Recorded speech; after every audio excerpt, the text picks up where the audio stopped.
there guys, I'm about to share with you something very interesting. My brother-in-law's laptop has gone through hell and back over the last few years, and I'm about to do a refurbishment of it. A complete overall hardware to software level, and it just so happens that my wife actually has the exact same model number of that laptop.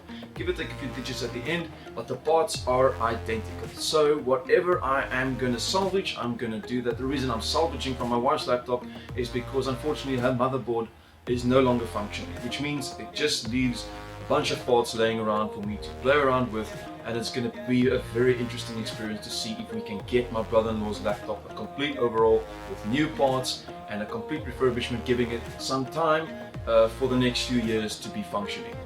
It is about an 8-year-old laptop, but it is still functioning, it is still working, it is still a modern day standard for it to be usable, and I'm going to take you along for the ride to have a look at that. So that's going to be my next video, what I'll upload it for you. I will share with you the link. Please stay tuned for that, and yeah, thank you very much for watching this. I hope you enjoy your day. Take care.